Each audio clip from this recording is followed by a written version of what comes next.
YB stays on your neck. It's on my neck. Yo, my dons, make sure you hit that like button, comment, subscribe, and obviously hit the bell for notifications. So, as you can see on your screen now, there's a picture, or there's been evidence of Anthony Joshua's dad, Robert Joshua, not being happy with Eddie, Hearn. And you can see there, listen, AJ literally is holding his dad back, and I'll read you the article now. It says, it is unclear why Richard Joshua was frustrated, but Hearn has come in for criticism from some quarters over his handling of Anthony Joshua's career and an inability to book a fight with the heavyweight division's two other boys, Deontay Wilder and Tyson Fury. Eagle-eyed boxing fans spotted Joshua Senior walk across the ring to join his son before he turns around to confront the tuxedo-wearing Hearn, who is stood the other side of a security line. "No, it's me. I'm the one fighting," Joshua could be heard telling his father. He gestured and pointed in the promoter's direction. Wow. But Richard continues with his remarks towards Hearn and can at one point be seen clearly swearing in his direction. Eventually, AJ managed to calm his father down. Wow. So this is the problem, you know. I've always seen AJ's dad smiling and tickling Eddie Hearn's balls after a fight, all licky with belts in his hand and whatnot. And this is the problem. I always believe you should make criticisms, or you should have issues before when you're winning. That's the best time to have issues. It's no good throwing your toys at the pram when you've lost in that sense. Now, what did he expect? Did he expect his son to be the hammer in every occasion? Yeah. Now, quite a few people have come out and had a go at Joshua's training team. And me initially, I said Robert McCracken was doing a good job, but on hindsight and hearing other people's comments, I have to agree now.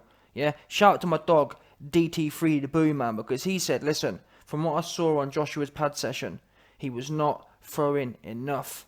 He was not doing enough combination work, and just not active enough. And you think to yourself, if you're on the pads, I have to agree, because it was funny. Yesterday on the live stream, I was showing you lot the pad session, saying why wasn't Joshua in his orthodox stance, and why wasn't Joshua having both of his hands kind of peekaboo style in the fight with Ruiz? Why did he suddenly have a low lead hand? And in that clip I tried to show you, I kept on having to wait. Joshua would bang a 1-2-3 and then spend about half a minute resetting again. I thought, what? You need to be active. It's no good. You can't say, oh well. This is what they all say. Boxers often say, oh yeah, I've done 20 rounds, but it's no good doing 20 rounds and outputting 30, 40 punches a round in training. It's funny. Joshua said, oh well, I don't understand because I can do 15 rounds in the gym, but what are you doing? It's no good going in the gym, yeah, and doing 15 rounds with 45, 50 punches in. Now, the heavyweight average in competition is actually 48 punches a round or 46 punches a round. That's the competitive average of every heavyweight at an elite level, I believe. 46 punches a round. So, you might be thinking, well, 46 is the average. No, in training, listen, it's always hard under the lights. If you want to do 46 under the lights, you need to be doing 80, 90. Even 100. In reality, you want to almost be fighting you want to really increase the output to get your heart going. But from what I saw in that pad session, he was doing, probably every 3 minutes, he was probably doing 20 punches. And now you can say, oh well, it was only an open workout and whatnot, but it's relevant, trust me. It's absolutely relevant. 1, 2, 3, and then he'd spend about half a minute resetting and playing around, and McCracken's always saying, lovely, gassing him up and whatnot. But anyway, the reason I bring it up is because you can't look at Eddie Hearn and blame him. Joshua was looking for Ortiz. Joshua was looking for the best fights anyway. So if anything, if he'd have got in there with Deontay Wilder or Ortiz that night, well, maybe not Ortiz, but if he'd have got in there with Wilder tonight, he'd have been knocked out the same way.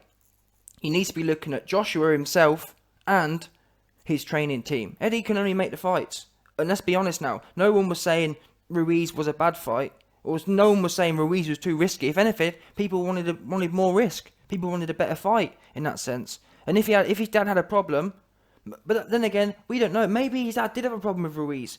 Maybe his dad has had a problem with what's been going on. But either way, my weirdness here is, I don't think that this dude should be angling his anger at Eddie Hearn. I can't see what Eddie Hearn could have done in there that night. Number one, you need to be looking at AJ, saying, AJ, have you been taking responsibility for training? Or have you been, but then again, AJ's been with Robert McCracken since the start. So sometimes, when you haven't had a a broad range of trainers. You don't actually know the wood from the trees. You don't know. He doesn't know what a good trainer is yet. He's only had 1 or 2 coaches in that sense. He doesn't necessarily know what working hard is or being in shape is. If he's been throwing 30 punches around in training for his whole career, how is he meant to know that you need to do 60 or 70 or 80 punches around in training to be able to do 40 under the lights? But like I say, speculating on what it could be, I'm hoping there's something big that's been going on.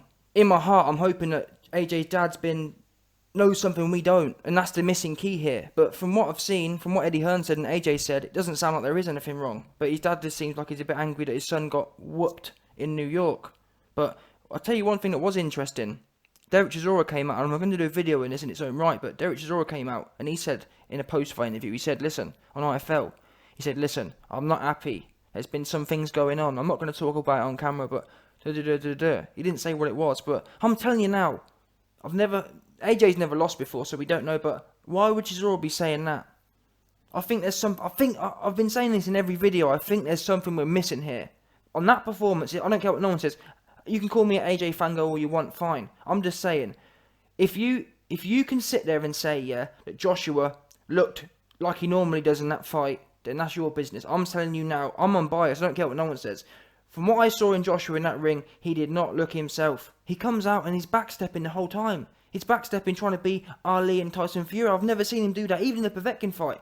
In the Povetkin fight, he had a low lead hand, but he wasn't constantly backing up and it looked like he was scared.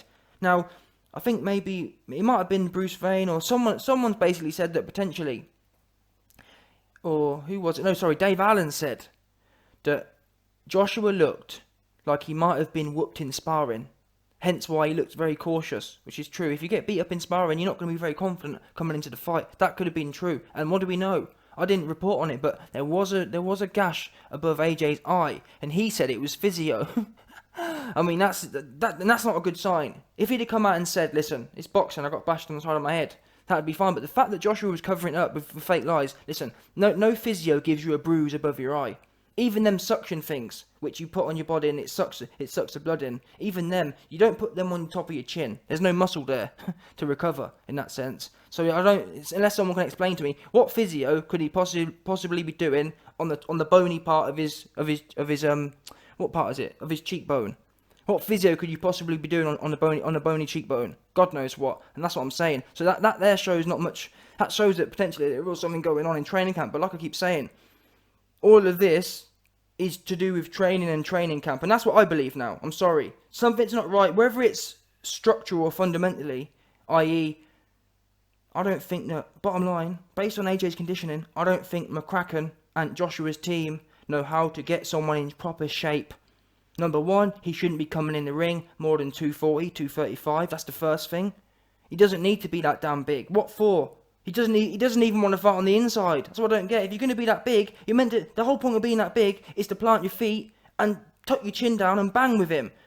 What's the point of being that big to be running around trying to... You can't do both. You can't be big and heavy and then not want to punch. You can't be big and heavy and not want to fight on the inside. You can't be big and heavy and be trying to run backward. That makes no damn sense. If you want to be a backstepper, you need to get rid of all that body mass. What do you need it for? You want to be light on your feet and stepping backwards.